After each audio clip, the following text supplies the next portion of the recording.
दोस्तों नमस्कार। मैं अनुज आप सभी का स्वागत करता हूं अपने चैनल पर जिसका नाम है शिवालिक प्रगति सेंटर। उम्मीद करता हूं आप लोग बहुत बढ़िया होंगे और बहुत बढ़िया तरीके से आप अपने कॉम्पिटिटिव एग्ज़ाम्स की प्रिपरेशंस कर रहे होंगे।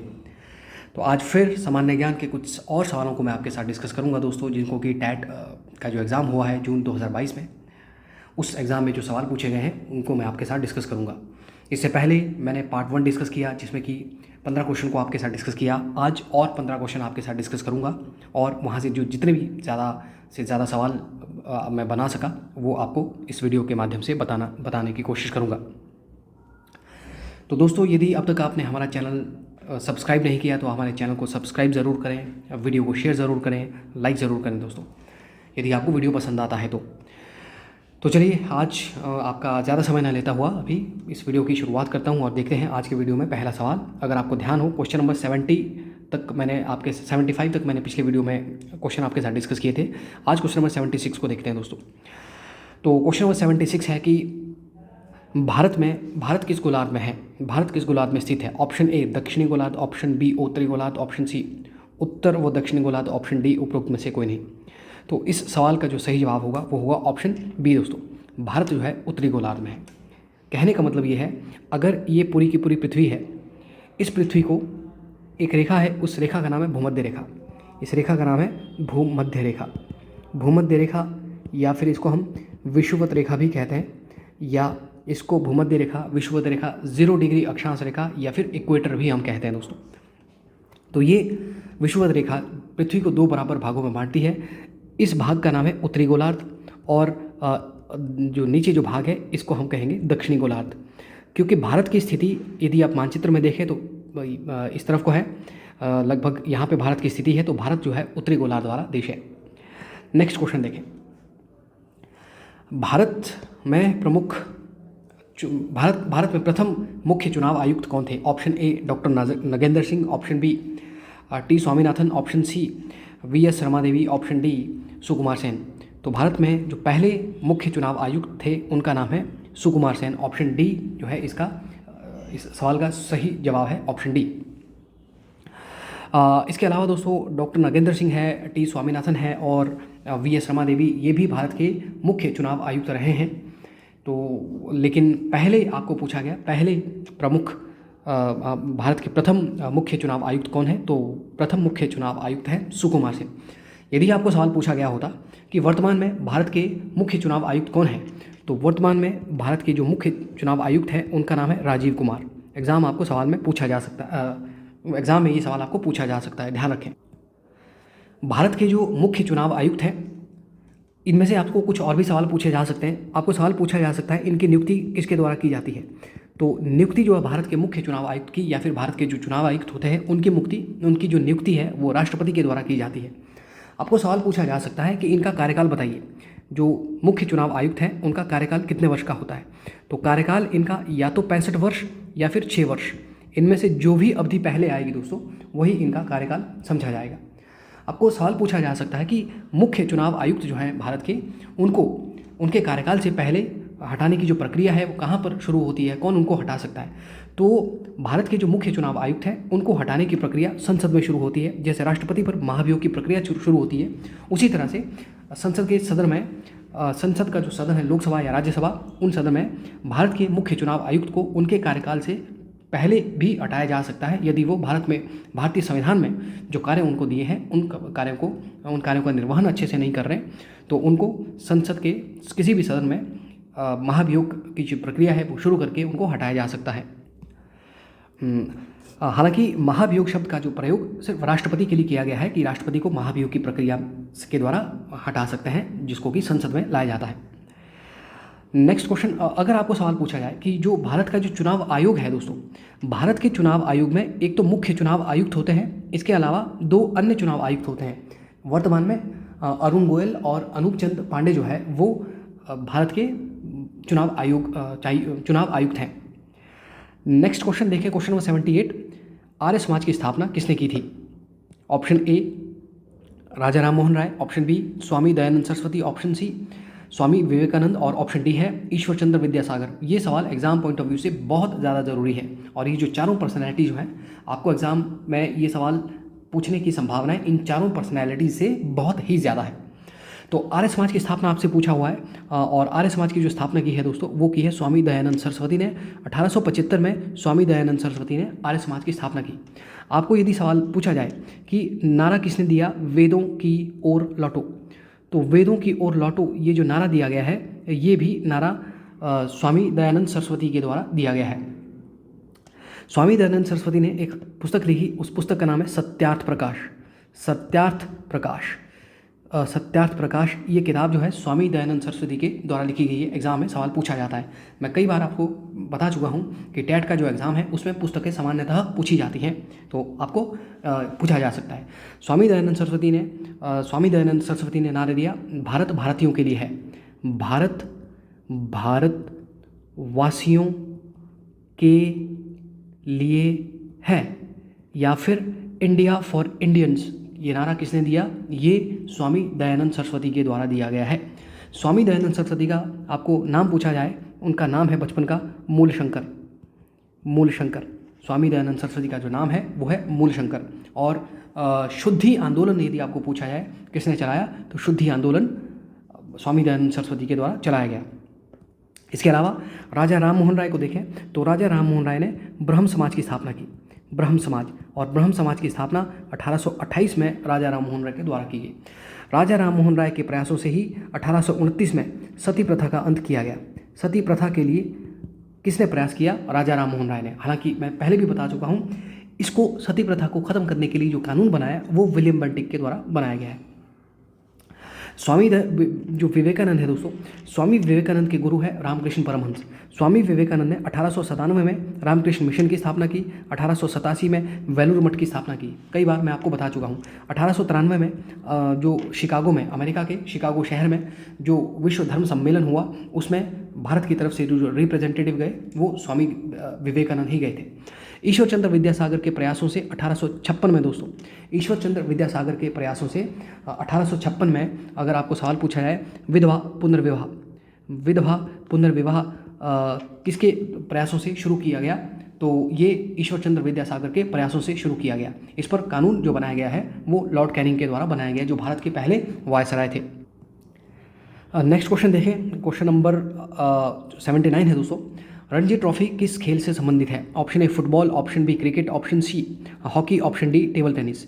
जो रणजी ट्रॉफी का जो संबंध है दोस्तों वो रणजी ट्रॉफी का संबंध क्रिकेट से है।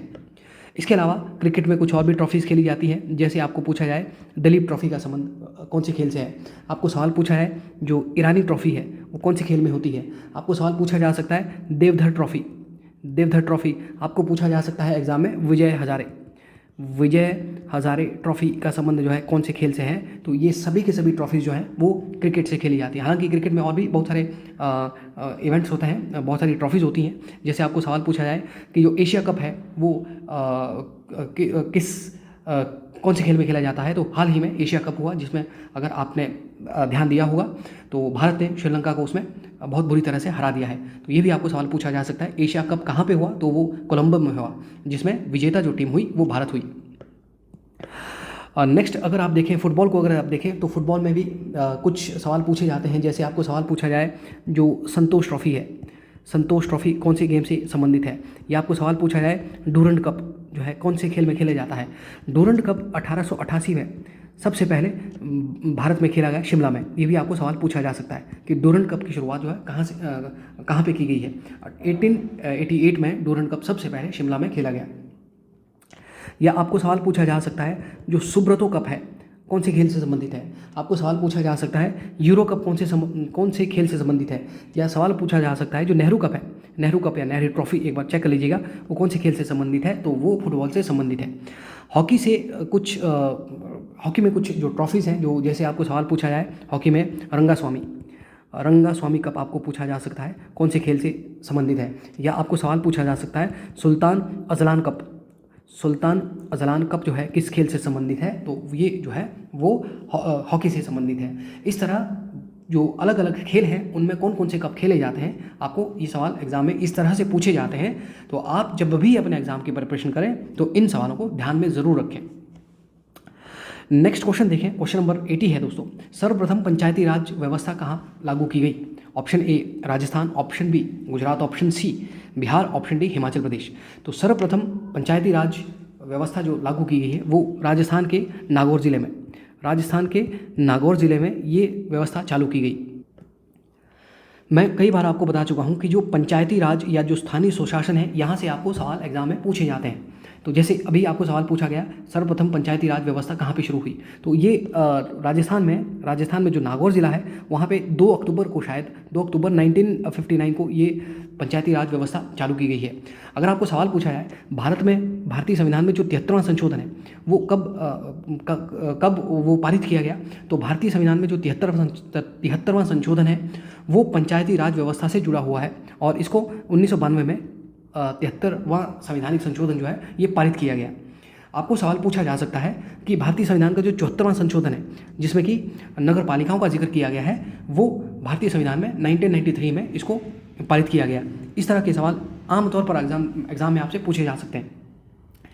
मैंने आपको एक सवाल और बताया था कि भारतीय संविधान का जो अनुच्छेद नंबर 243 है वो स्थानीय स्वशासन यानी कि पंचायती राज से जुड़ा हुआ है। तो यदि आपको सवाल पूछा जाए कि पंचायतों के लिए, यानी कि पंचायती राज व्यवस्था का जिक्र भारतीय संविधान के किस अनुच्छेद में है, तो वो 243, अनुच्छेद नंबर 243 से लेकर के 243 तक ये है और 243 से लेकर के 243 जेड डी तक ये 243 जी तक ये अनुच्छेद 243 जी तक इसमें जो प्रावधान है उन प्रावधानों को डिस्कस किया गया है। एक सवाल यहाँ पे और एग्जाम में पूछा जा सकता है, बहुत ज़्यादा ज़रूरी है। आपको सवाल पूछा जा सकता है कि ये जो 73वां संशोधन किया गया जिसमें कि भारतीय संविधान में पंचायती राज को जोड़ा गया, ये भारत के संविधान की 11वीं अनुसूची है, 11वीं अनुसूची को जोड़ा गया है। और 74वां संशोधन ये भारतीय संविधान की 12वीं अनुसूची को इसके तहत जोड़ा गया। पंचायती राज में महिलाओं के लिए जो रिजर्वेशन मिलता है दोस्तों, पंचायतों के जो चुनाव होते हैं उसमें महिलाओं के लिए जो आरक्षण है वो 33% आरक्षण सीटें जो है आरक्षित की गई है पंचायती राज में।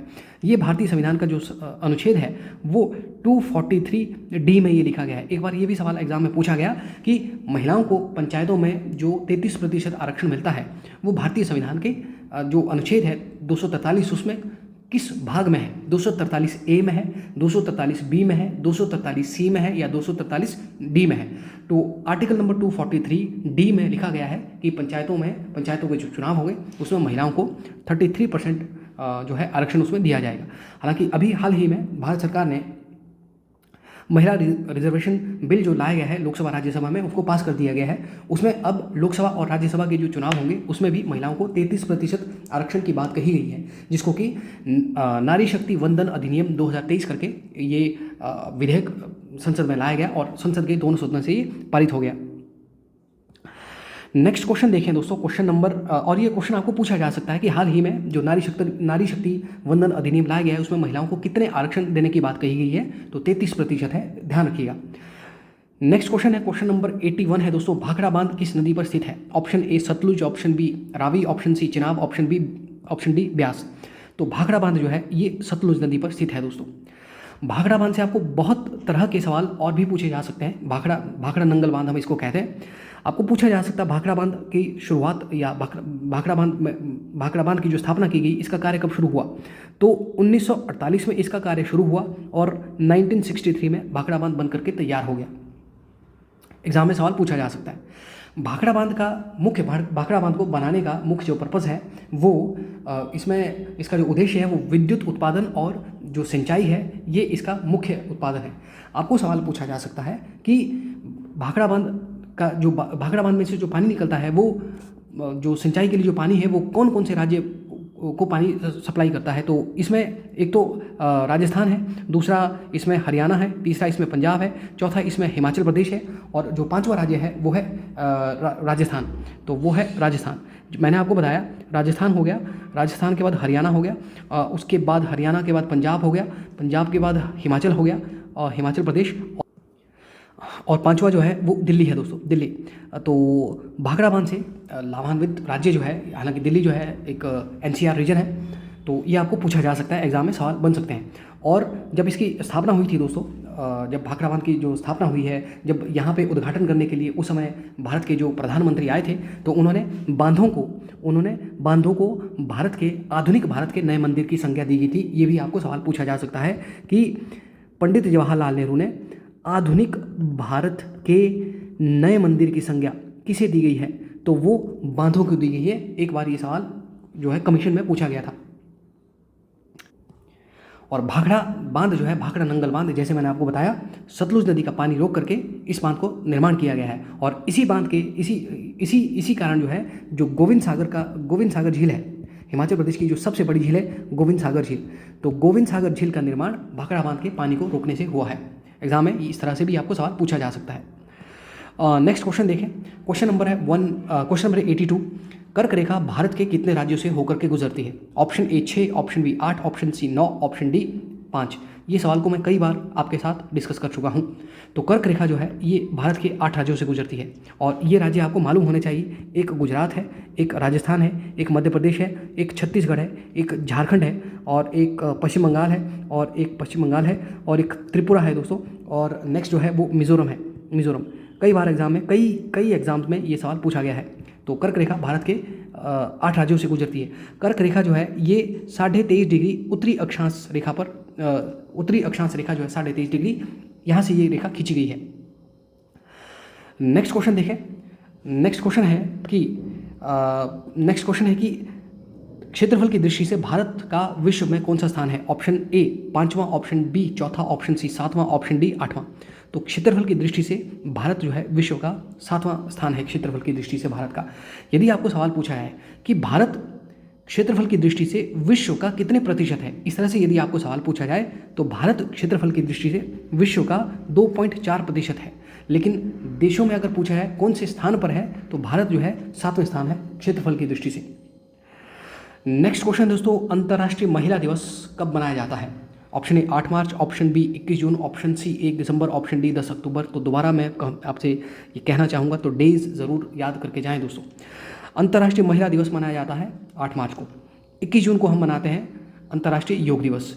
1 दिसंबर को हम मनाते हैं एड्स डे, और 10 अक्टूबर को जो हम मनाते हैं दोस्तों वो मानसिक स्वास्थ्य दिवस मनाते हैं।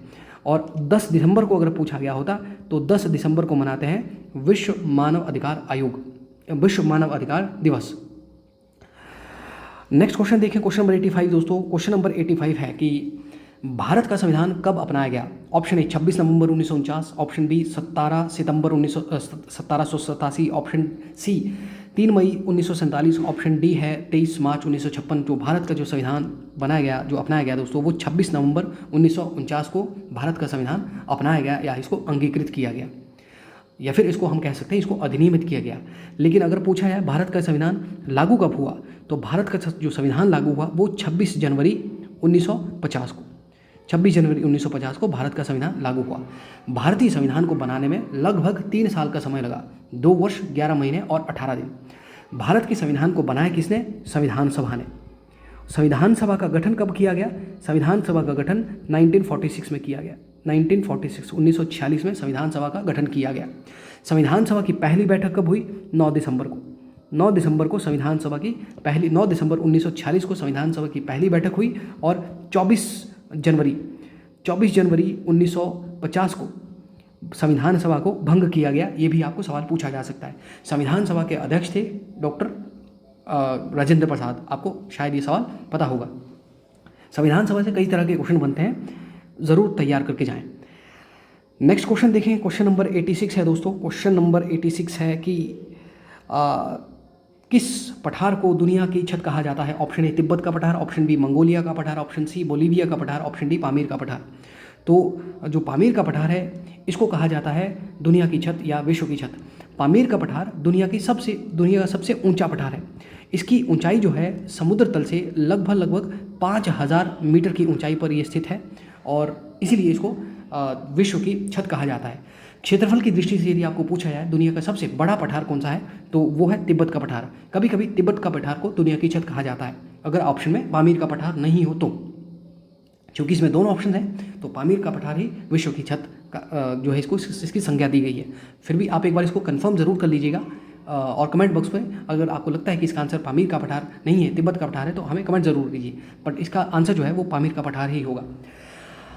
नेक्स्ट क्वेश्चन है दोस्तों, क्वेश्चन नंबर 87, पंचतंत्र के लेखक कौन है? फिर एक किताब पूछी गई। तो पंचतंत्र के ऑप्शन 4 हैं, विष्णु शर्मा, अमर सिंह, जयदेव और रसखान। तो जो पंचतंत्र के जो लेखक है दोस्तों वो विष्णु शर्मा है। ध्यान रहे ये विष्णु शर्मा है, ये विष्णु शर्मा है, ये विष्णुगुप्त नहीं है। विष्णुगुप्त मैंने पहले भी आपको बताया था, चाणक्य और जो चाणक्य है या कौटिल्य है उनको ही विष्णुगुप्त के नाम से जाना जाता है। एक बार एग्जाम में सवाल पूछा गया है जो पंचतंत्र, इसमें क्या है कि इसमें कहानियाँ हैं, जो पंचतंत्र की कहानियाँ हैं, एग्जाम में सवाल पूछा जाए उसमें कैरेक्टर कौन है? तो पंचतंत्र की कहानियाँ जिसमें कि आपको कुछ मॉरल शिक्षाएं भी मिलती हैं। तो पंचतंत्र की कहानियों में जो कैरेक्टर हैं दोस्तों वो जानवर हैं। जानवरों के माध्यम से कुछ कहानियाँ बताने की कोशिश जो है विष्णु शर्मा ने की है, बहुत बेहतरीन तरीके से। इसके अलावा दोस्तों जयदेव ने लिखी है पुस्तक, उस पुस्तक का नाम है गीत गोविंद जो है जयदेव ने लिखी है। अमर सिंह ने किताब लिखी है अमरकोश, जो चंद्रगुप्त द्वितीय जिनको हम विक्रमादित्य के नाम से भी जो बहुत प्रसिद्ध हुए, तो उनके दरबार में जो 9 रत्न थे, उन 9 रत्नों में एक थे अमर सिंह, जिन्होंने संस्कृत में लिखा है अमरकोश। रसखान ने कविताएं लिखी है दोस्तों, उनमें से रसखान की एक पुस्तक है जिसमें उन्होंने कुछ कविताएं लिखी, जिस पुस्तक का नाम है प्रेम वाटिका। तो बुक्स जो है एग्ज़ाम में जाने से पहले ज़रूर देख के जाएं दोस्तों। कभी कभी आपने देखा होगा, यूजुअली 2-3 किताबें कई बार एक ही एग्ज़ाम में पूछी जाती हैं। तो चलिए नेक्स्ट क्वेश्चन देखते हैं। नेक्स्ट क्वेश्चन है क्वेश्चन नंबर 88 दोस्तों, और क्वेश्चन नंबर 88 है कि भारतीय संघ की कार्यपालिका का प्रमुख कौन है? ऑप्शन ए प्रधानमंत्री, ऑप्शन बी लोकसभा अध्यक्ष, ऑप्शन सी भारत के मुख्य न्यायाधीश, ऑप्शन डी भारत के राष्ट्रपति। देखिए दोस्तों, भारतीय संघ की जो कार्यकारी है उसके, भारतीय संघ का जो कार्यकारी जो प्रमुख होते हैं वो राष्ट्रपति होते हैं, पर राष्ट्रपति भारतीय संघ के औपचारिक प्रमुख होते हैं।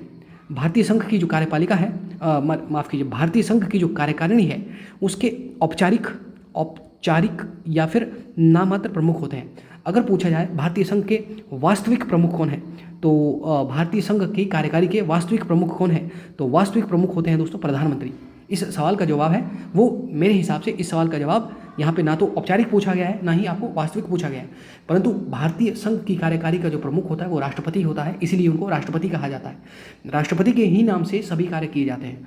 राष्ट्रपति की शक्तियों का प्रयोग प्रधानमंत्री करते हैं, तो इस सवाल का जवाब राष्ट्रपति होगा। फिर भी आप इसको एक बार चेक कर लीजिएगा। क्वेश्चन नंबर 89 है दोस्तों, तुम मुझे खून दो मैं तुम्हें आज़ादी दूंगा का नारा किसने दिया था? Option A Mahatma Gandhi, option B Bhagat Singh, option C Sardar Patel, option D Subhash Chandra Bose. तो तुम मुझे खून दो मैं तुम्हें नारा, ये जो प्रसिद्ध नारा दिया हुआ है ये नेताजी सुभाष चंद्र बोस के द्वारा दिया गया है। नेताजी सुभाष चंद्र ने नारा दिया दिल्ली चलो, ये नारा भी नेताजी सुभाष चंद्र बोस के द्वारा दिया गया है। भगत सिंह ने एक नारा बहुत ज़्यादा फेमस किया जिसका नाम है इनकलाब जिंदाबाद। एग्जाम में सवाल पूछा जा सकता है इनकलाब जिंदाबाद का नारा किसने प्रसिद्ध किया? तो भगत सिंह ने किया। महात्मा गांधी ने जो 1942 में भारत छोड़ो आंदोलन हुआ तो अंग्रेजों भारत छोड़ो का नारा या फिर करो या मरो का नारा दिया गया है महात्मा गांधी के द्वारा, महात्मा गांधी। और सरदार वल्लभ भाई पटेल ने एक नारा सरदार वल्लभ भाई पटेल के नाम से प्रसिद्ध है, वो है कर मत दो। देखिए दोस्तों, 1928 में एक सत्याग्रह हुआ है, उस सत्याग्रह का नाम है बारदौली सत्याग्रह जो है ये सरदार वल्लभ भाई पटेल के नेतृत्व में किया गया था। इसी बारदौली सत्याग्रह में सरदार वल्लभ भाई पटेल को सरदार की उपाधि वहाँ पे महिलाओं ने दी है। तो बारदौली सत्याग्रह इसीलिए किया गया था क्योंकि अंग्रेजों ने जो कर हैं वो बहुत ज़्यादा बढ़ा दिए थे, 30% तक उनको बढ़ा दिया गया था। तो बारदौली सत्याग्रह जब चलाया गया सरदार वल्लभ भाई पटेल के द्वारा, तो इस आंदोलन में उन्होंने अंग्रेजी सरकार पर बहुत ज़्यादा प्रेशर डाला और वो सरकार मजबूर हो गई। जो टैक्स जो उन्होंने 30% तक बढ़ा दिए थे उनको घटा करके 6% तक उन्होंने ला दिया था। तो इसीलिए उन्होंने उस आंदोलन में ये जो नारा दिया कर मत दो। नेक्स्ट क्वेश्चन है क्वेश्चन नंबर 90 दोस्तों, और वो है तास किस देश की प्रमुख समाचार एजेंसी है? ऑप्शन ए रूस, ऑप्शन बी चीन, option C France, option D Japan. तो इस सवाल का जो सही जवाब है वो ऑप्शन ए रशिया या सोवियत संघ जिसको हम पहले कहते थे, उस देश की प्रमुख समाचार एजेंसी है तास। इसके अलावा वहाँ पे एक और प्रमुख समाचार एजेंसी उसका नाम है नावोस्ती। आपको सवाल पूछा जाए कि चीन में, जो चीन है दोस्तों, चाइना में जो समाचार एजेंसी है उसका नाम है सिन्हुआ, या फिर new China agency, new China news agency China की न्यूज़ एजेंसी है। या फिर आपको जापान की न्यूज़ एजेंसी पूछा जाए तो जापान की जो न्यूज़ एजेंसी है दोस्तों वो है क्योडो, क्योडो क्योडो क्योडो या फिर जीजी। तो ये जापान की प्रमुख न्यूज़ एजेंसी है। अगर आपको सवाल पूछा जाए ब्रिटेन की प्रमुख समाचार एजेंसी कौन सी है, तो ब्रिटेन की जो प्रमुख समाचार एजेंसी है वो है रॉयटर। एग्जाम में सवाल पूछा जा सकता है, ध्यान रखें। और फ्रांस की अगर आपको प्रमुख समाचार एजेंसी पूछा जाए तो एजेंस फ्रांस जो है फ्रांस की प्रमुख समाचार एजेंसी है। तो दोस्तों, जैसे कि आप लोगों को ज्ञात होगा कि मैं 15 क्वेश्चन ही आपके साथ डिस्कस कर पाता हूँ, तो आज इस वीडियो को यहीं पे समाप्त करता हूँ। वीडियो अगर आपको पसंद आया हो तो वीडियो को लाइक ज़रूर करें, शेयर ज़रूर करें और चैनल को सब्सक्राइब ज़रूर करें। दोस्तों, फिर आपके साथ मुलाकात होगी। इस वीडियो को अभी इसके कुछ और भी पार्ट्स होंगे, ये इसका पार्ट 2 था। नए वीडियो के साथ जल्द ही आपके साथ मुलाकात होगी। तब तक के लिए दोस्तों इजाज़त दीजिए। नमस्कार, जय हिंद, जय भारत।